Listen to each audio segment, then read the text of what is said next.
Wala na anyang silbi. Naku po, mga pulis, wala na anyang silbi ang AKG, Anti-Kidnapping Group.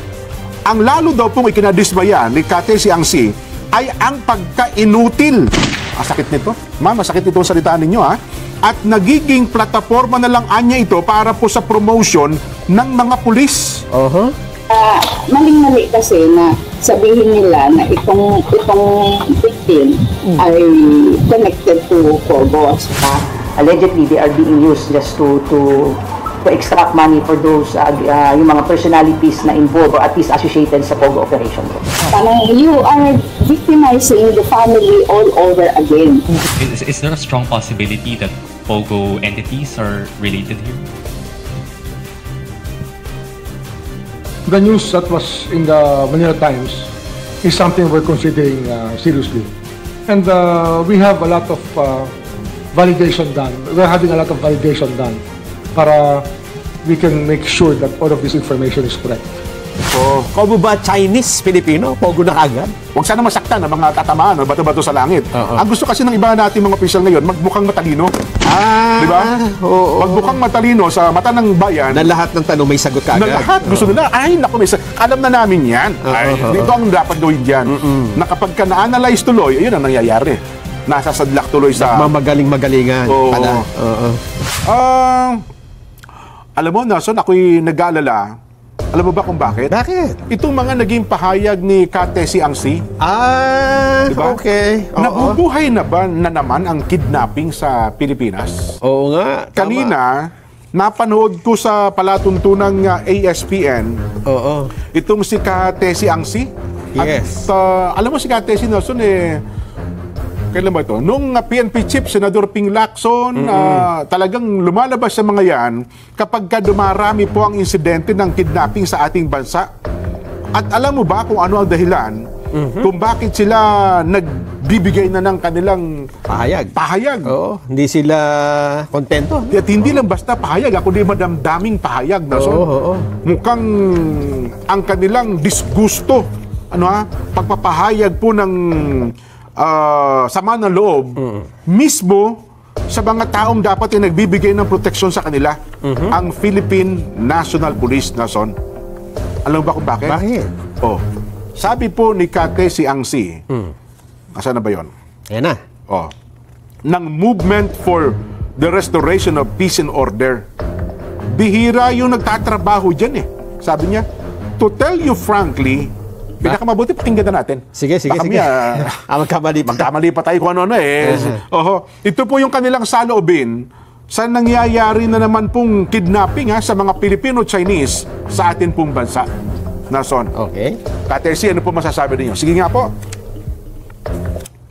Kasi bihira yung mga nagtatrabaho dyan.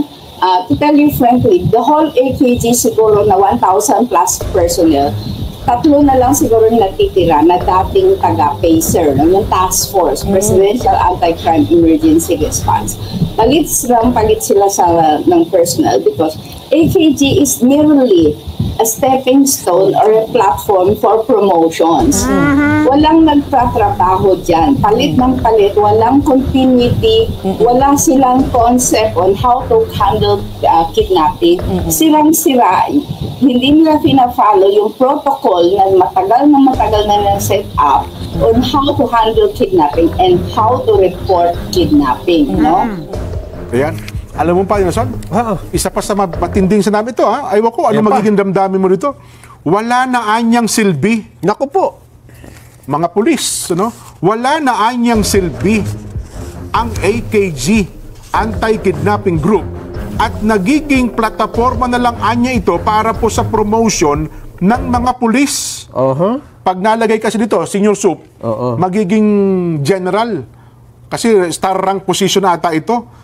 Ang lalo daw pong ikinadismaya ni Kate Siangsi ay ang pagka-inutil. Sakit nito. Ma'am, masakit itong salitaan ninyo, Ang pagka-inutil anya ng AKG sa paghahanap ng sasakyan ng dinukot na Filipino-Chinese businessman na si Anson Ke. Mahigit 1 linggo anya bago nakita ng pulis sa sasakyan, gayong nasa Quezon City lang ito. Na-discover po yung sasakyan noon pong April 8. Dinukot po itong si Ket, ang kanyang driver, noon pong March 29. Araw-araw anya sila nagtatanong sa anti-kidnapping group tungkol sa naturang sasakyan. Pero sinabihan pa umano sila na kailangang mag-issue ng affidavit ang may-ari ng sasakyan bago nila i-endorso sa Highway Patrol Group, Nelson. Nako po. Kidnap victim nga ito eh. Ang gusto pa ata nila, yun hong may-ari ng sasakyan, paano mag-i-endorso? Kinidnap nga. Diba, Nelson? Paano ho, ay yung pamilya man, halimbawa, ikaw ay pamilya ng kinidnap, siyempre ba yung takot mo, di ba? Hingin sa, pwede ba makahingi kami ng endorsement letter nyo? Kasi yung sasakyan hinahanap. Ang gusto na may endorsement letter pa. May endorsement letter pa? Oo. Eh, hindi lang yun dyan. Ang Ano pa? nakakasama ng loob. Oo.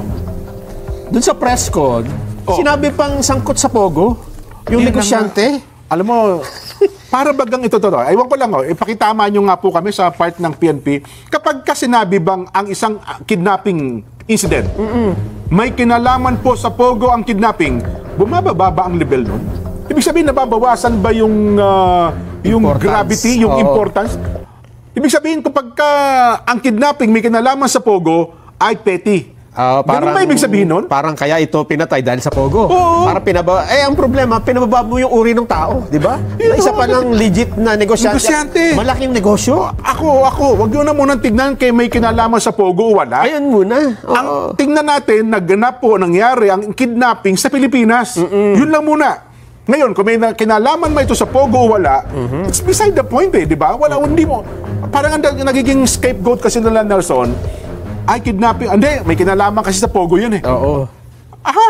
Pag may kinalaman sa Pogo, ano ibig sabihin? Ibig sabihin, maliit na krimen ba?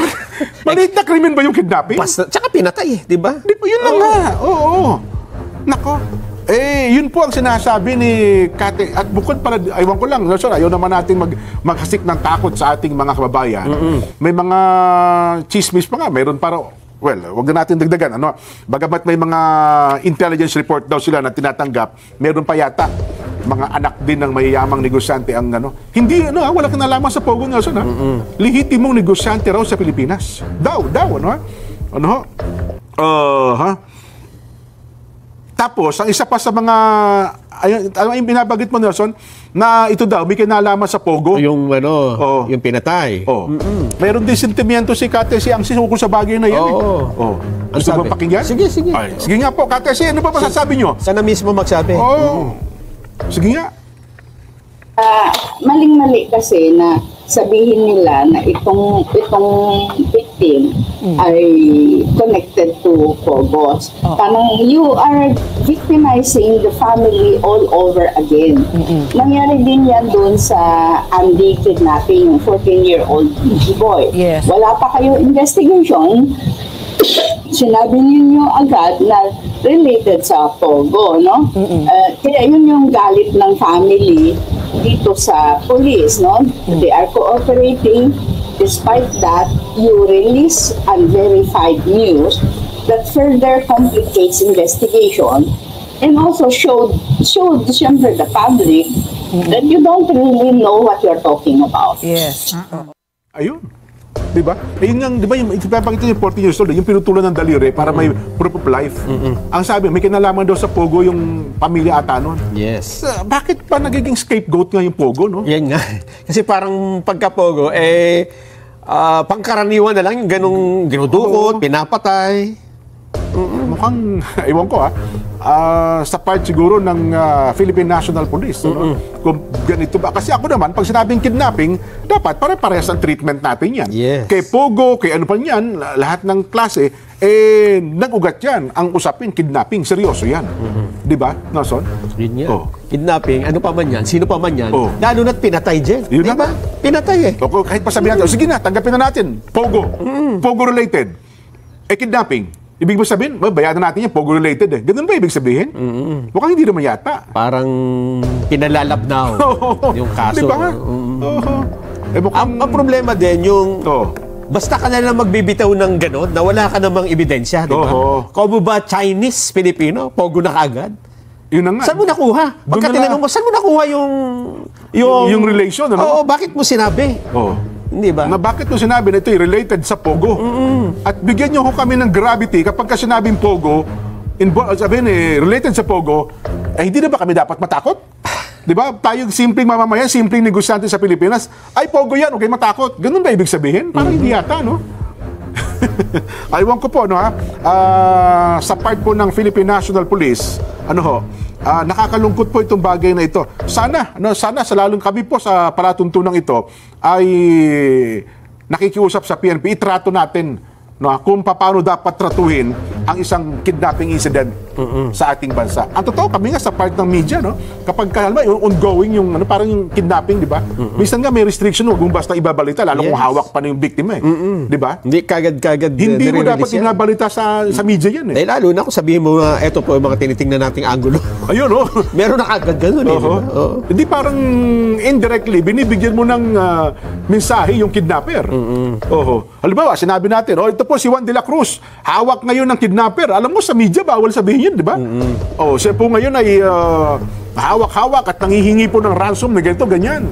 Ay, naku, mahigpit po ang kabawalan sa pamamahayag kasi magsasapanganib po yan ng buhay ng taong hawak, kung hawak nga siya ng kidnapper, ang isang Juan de la Cruz. Di ba, Nelson? Di sa part po ng PNP, ganun din dapat nasaan na ba napunta ang ating yung procedures, Na papansin ko lang dyan, ito lang, pagpasok ng taon, halos lahat ng mga opisyal ng gobyerno na medyo matataas ang posisyon, hindi na sila maingat sa pagbibigay ng mga statement na inilalagay nila ang kanilang opisina sa isang posisyon na alanganin, di ba? Sa balag na alanganin, Nagsimula yan sa DOJ, di ba? Yun na nga. Nagsimula din pala sa, sabihin nila na sila yung competent judicial authority. Sabi naman ni Justice Secretary Boying Rimulya ay immature ang society ng Myanmar, ng Timor-Leste. Timor-Leste, Tapos nasundan pa na kung ano-ano, na parang hindi na sila... Sandali, mas maganda siguro, huwag muna kayo magsalita, di ba? Mas maganda pa sabihin, hindi muna natin sasabihin kasi titingnan muna natin kung... Yun ang the best alibay The best alibay. Alam niyo po, dati may naalaw akong ganyan Sino nga ba yun? Attorney, abogado ni First Gentleman. Mike Arroyo. Pero talaga matutuwa ka pag in-interview mo. Attorney ganito. Ang dami niya sinasabi, pero pag susulat mo na, parang walang sinabi. Attorney, kasi mayroon ng ganitong paratang kay First Gentleman. Ano po masasabi nyo? Pagsagot sa naku, kaya pala ako hindi makaalis-alis ng bahay. Tatawag ka pala. Ikaw pala.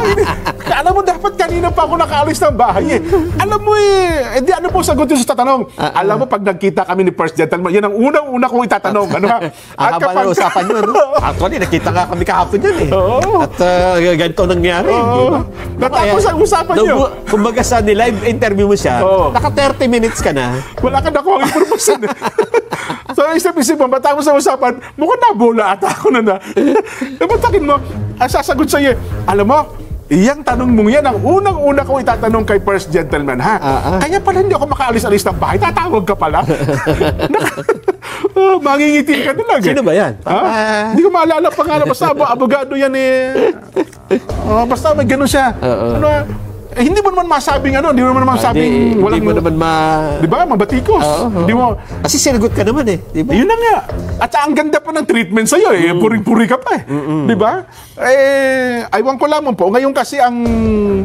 Huwag sana masaktan ang mga tatamaan, bato-bato sa langit. Ang gusto kasi ng iba natin mga opisyal ngayon, magmukhang matalino. Di ba? Magmukhang matalino sa mata ng bayan. Na lahat ng tanong may sagot ka agad. Na lahat. Gusto nila, naku, alam na namin yan. Ito ang dapat gawin dyan. Na kapag ka na-analyze tuloy, yun ang nangyayari. Nasasadlak tuloy sa... Magaling-magalingan pala. Again, sabi nga natin, hindi naman masama. Hindi pa po namin alam yan Bina-validate pa po natin yan. Bayaan nyo po.